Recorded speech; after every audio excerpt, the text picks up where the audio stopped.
No one survives society without adapting. We all build a version of ourselves that we believe will be accepted.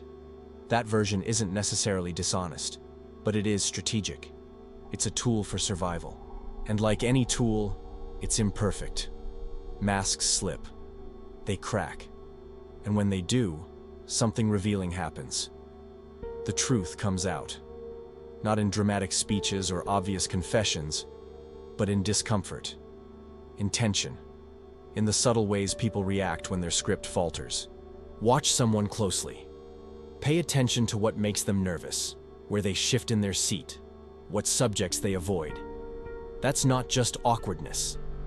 That's the edge of the mask, the beginning of what's real. People aren't trying to deceive you by wearing masks. They're trying to stay safe. But when you learn to see the mask for what it is, a defense, not an identity, you unlock a new way of reading human behavior. This is one of Nietzsche's most cutting insights, and one of the hardest to admit. Projection is the mind's way of offloading discomfort. It takes the part of ourselves we don't want to look at and paints it onto someone else. That person who constantly mocks arrogance? Look closer. They might be deeply insecure about their own worth. The one who can't stop pointing out dishonesty in others? They may be battling a hidden truth they've never come to terms with. We project to protect ourselves. We externalize the internal so we don't have to face it. But if you're sharp, if you've learned to watch for it, criticism becomes a map. It shows you not just who someone pretends to be, but what they're fighting within themselves. So next time you hear someone tear someone else down, pause. Don't just hear what they say. Ask what it reveals about them. Because often, the thing they hate most in others is the thing they've been taught to fear in themselves. Nietzsche didn't believe that truth lived in words. In fact, he was suspicious of language altogether. To him, talking was the herd's escape route, the socially accepted way of avoiding reality. When someone goes silent, pay attention. When they pause before responding, when they give shallow, rehearsed answers to deep questions, when they dodge topics that strike too close, those silences are not empty. They are screaming. Silence is often where the truth lives. It's in what people won't say, what they can't say, what they've trained themselves to cover with surface-level conversation. That hesitation, that subject change, that breath before the lie, that's the moment they almost told you the truth. And in those moments when someone avoids vulnerability like it's fire, you're actually seeing everything. They've told you what they fear, what they protect, what they don't want you to touch. And once you've learned to hear what's not said, the world starts to sound very different. Be cautious of those who constantly preach their goodness, the ones who seem obsessed with morality, the people who loudly correct others, who constantly show off their rightness, who turn virtue into a performance. Nietzsche didn't see this as harmless. He saw it as hunger. He believed that sometimes, what we call morality, is really something else in costume. Ego dressed up as righteousness. It's not about goodness, it's about control. The louder someone screams about how pure they are, the more likely it is they're trying to hide something. And it's not always sinister. Sometimes, it's just fear of feeling inferior. So they create an identity where they're always in the right, because being wrong feels too unsafe. That's why Nietzsche called it the will to power in disguise. It's superiority behind a mask of ethics. It's dominance cloaked in decency. Real integrity doesn't need to be posted online. It doesn't seek applause. It doesn't scream, it whispers. And it's often quiet because it doesn't need to be loud. So when you hear someone constantly showcasing their virtue, don't just listen to what they're saying. Ask, what are they trying to prove? And more importantly, who are they trying to convince? This truth shifts everything. The little phrases people toss out, I'm fine, I don't care anymore, it's in the past, those aren't designed to mislead you. They're built to protect the speaker. They've said them so many times, they've started to believe them. Nietzsche saw this clearly. Most people aren't malicious liars. They're not scheming to fool you. They've just rehearsed their own denial for so long that it's become their version of truth. Self-deception, in his view, wasn't evil. It was necessity. A way to keep moving forward in a world that's often too painful to process directly. So when someone's story doesn't quite make sense, when their emotions don't line up with their words, don't rush to call it manipulation. See it as a system, a survival strategy. They're not just trying to convince you. They've already convinced themselves. And that's what makes reading people possible. Because the moment their mask wobbles, when the narrative slips, when the inconsistencies appear, those are the moments where reality leaks through. And if you're paying attention, that's where you learn everything you need to know. This is one of Nietzsche's most piercing insights. Superiority is often a form of overcompensation. It's not power, it's panic. The person who constantly reminds you of their success, the one always listing their accomplishments, always subtly putting others down, they're not bragging because they feel strong. They're bragging because they're terrified they're not enough. The one who casually insults others to seem dominant, usually they're begging not to be forgotten. Because real confidence doesn't need to compete. It doesn't crush others to rise. It just stands, unmoved, unthreatened. So if someone constantly needs to win, to control, to dominate, look deeper. Behind the throne, there's often a frightened child, wearing a crown too big for their head, trying to convince the world, and themselves, that they belong there. Take a moment to really look at someone's actions. Not what they say, but what they do when no one's watching. When someone over-explains every choice they make, why? When someone dominates every room they walk into or quietly vanishes from it, why? When someone says yes while everything in their body says no, why? Fear. Not always visible, not always dramatic, but underneath, it's everywhere. Fear of being abandoned, fear of not being enough, fear of being humiliated, fear of failing in front of someone they wish would see them. Nietzsche understood this clearly. Most people are not acting out of ambition or excitement. They're reacting to the possibility of loss. We're afraid of losing status, of losing love, of losing our sense of self-worth. So we adapt, we overcorrect, we twist ourselves into versions that feel safer. That's why reading someone isn't about decoding what they want. It's about identifying what they're terrified of losing. Because that's where the truth lives. Not in desire, but in fear. Next time you hear someone go off on a rant, pay attention. When someone constantly critiques others, watch closely. The man who mocks emotional vulnerability, he's likely afraid of his own emotions. The woman who ridicules other people's appearance, she may be silently ashamed of her reflection. Nietzsche saw this as a fundamental principle of the human psyche. We don't judge others because of what they are. We judge them because of what they remind us of in ourselves. The external target is just a convenient surface. The real attack? It's inward. It's the soul trying to suppress a part of itself it doesn't want to acknowledge. So when you hear repeated criticism, don't get distracted by who it's aimed at. Follow the trail back to its source. Ask, what inside them are they trying to silence? Projection is more than defense. It's a coded confession, and if you're listening the right way, it tells you exactly where someone is bleeding.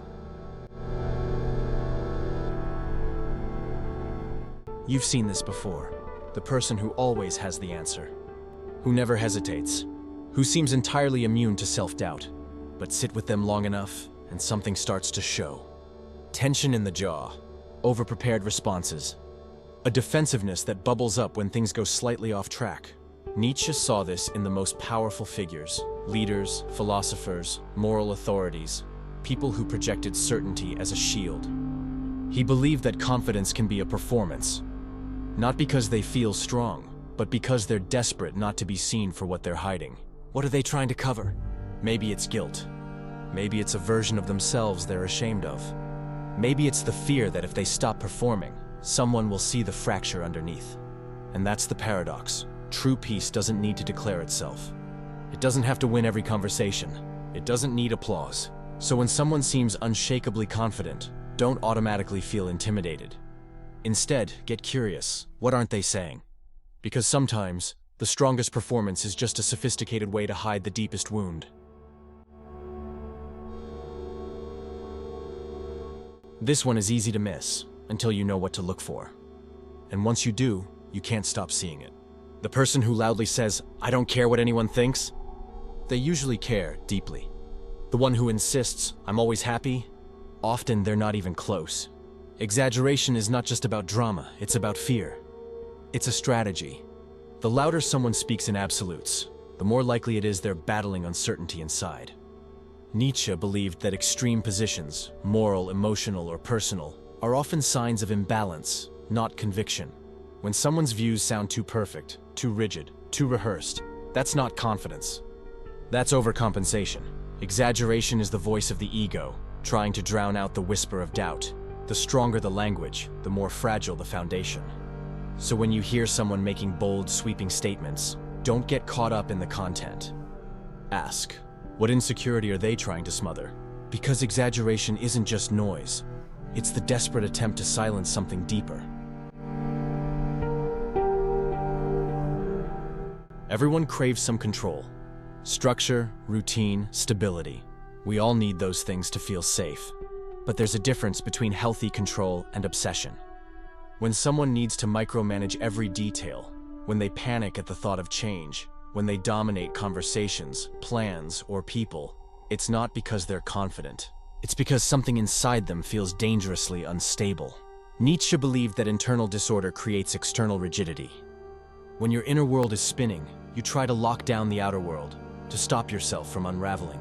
Control isn't always about power over others. Sometimes it's about survival.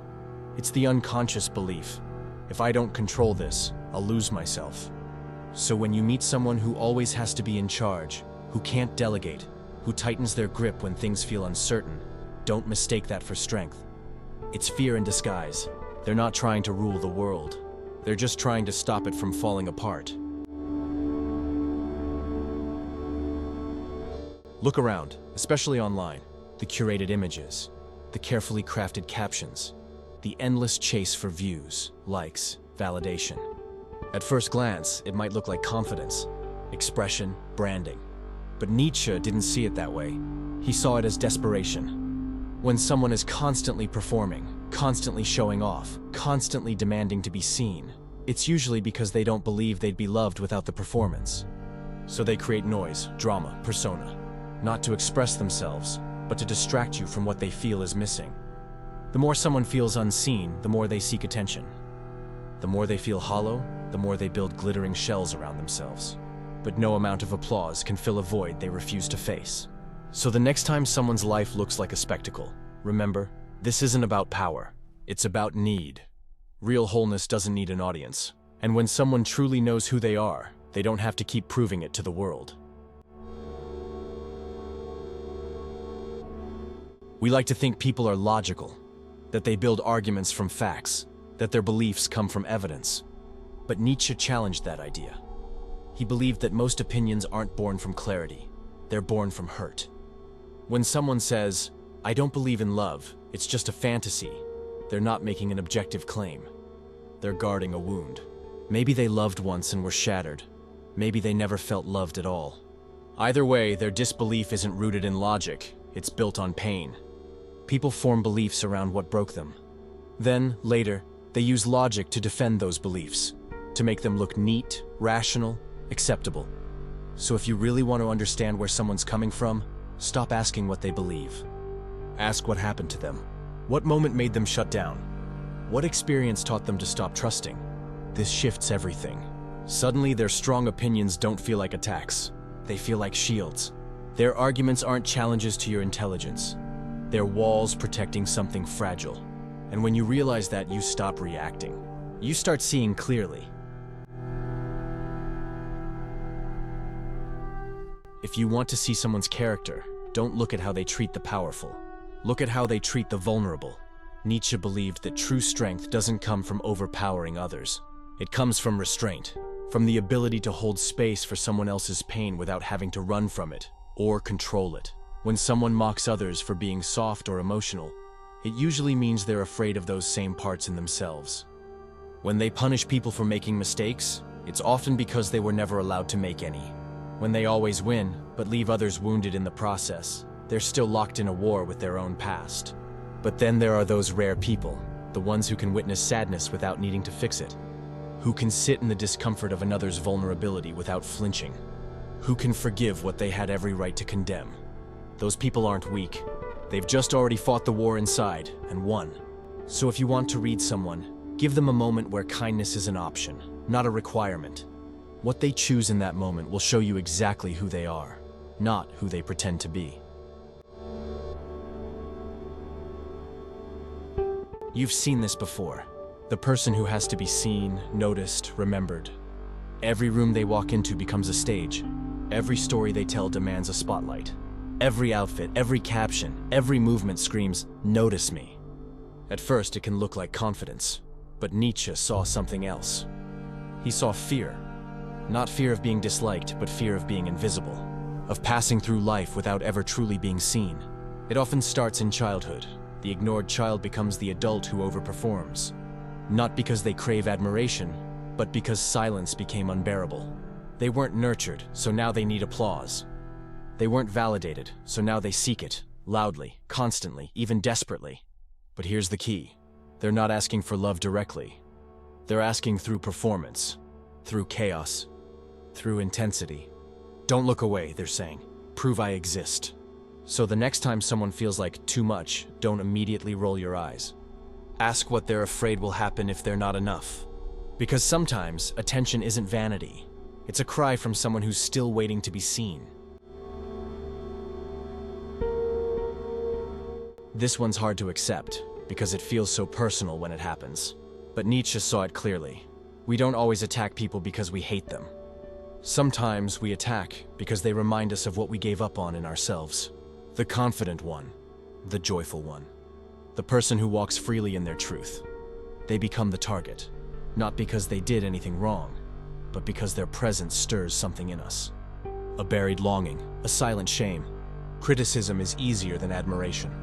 It keeps us safe from the vulnerability of admitting, "I want what you have." So instead, we turn envy into judgment. We mock, we gossip, we minimize. But what if those attacks are really just expressions of grief? Grief for the version of ourselves we never allowed to exist? Envy is desire we don't feel worthy of. It's the soul saying, "I want that, but I don't believe I'm allowed to have it." So if you notice yourself resenting someone's freedom, ask, what part of me have I denied for so long I can't bear to see it alive in someone else? And if you can see that in others, you'll stop taking their judgment personally. If you can see it in yourself, you'll finally set yourself free. You've probably heard the phrase, "People don't change." Nietzsche might have put it differently. People repeat. They repeat dynamics, roles, survival patterns. Not because they choose to, but because those patterns became part of them. The child who was never listened to grows into the adult who never listens. The child who was punished for expressing emotion becomes emotionally detached. The one who had to earn love turns into someone who performs for affection, over and over, even when it's toxic. These people think they're living out choices. But really, they're reenacting scripts written years ago. Scripts they didn't ask for, but couldn't escape. So when you want to understand someone, don't just look at who they are now. Ask, who did they have to become to survive? Because every behavior tells a story. And behind every adult with sharp edges is a child who learned to protect themselves by any means necessary. Behavior is biography. And the real question isn't why are they like this? It's what happened to them that made this feel necessary. This is the final truth, and maybe the most powerful of all. People rarely say what hurts them, but they show it. In their habits, in their reactions, in the moments they don't even realize they're exposing themselves. The one who disappears when things get close? They're confessing, "I was hurt when I tried to connect." The one who works non-stop and avoids stillness? They're saying, "I'm afraid of what I'll feel if I stop." The one who flirts with everyone but bonds with no one? They're revealing, "I don't trust love to stay." These aren't random behaviors. They're patterns. And patterns are stories written in repetition. They're confessions in motion. Each one saying, "This is how I protect myself," or "This is where I was wounded," or "This is what I fear will happen again." Nietzsche believed that if you learn to read those patterns, not the words, but the rhythms, you can hear the truth before it's spoken. And once you can do that, something transformational happens. You stop making it personal. You stop reacting. You start understanding. You become a mirror, not a weapon. You become the person who sees clearly and still chooses compassion. And that, more than power or knowledge, is what makes you unshakable. The closing reflection. So pause, really pause and take this in. Every truth you've just explored isn't just about other people. It's about you. Your patterns. Your fears. Your unspoken history. Because the clearer you become in reading others, the more clearly you'll begin to see yourself. Not just as you are today, but as you've always been, layered, masked, shaped by the past. This isn't the end. It's the beginning of a new kind of perception. Nietzsche didn't want us to simply observe people. He wanted us to awaken, to see that every judgment we cast outward is a reflection of something we carry inward, and that everything we admire is something we've longed in silence to embody. So if this made you feel something, if you recognize patterns in people you know or in yourself, don't keep it to yourself. Leave a comment, share which truth hit hardest. Let's build something honest in a world built on illusion. And if this resonated, subscribe, because this is just the beginning of learning to see what's hidden and becoming who you really are.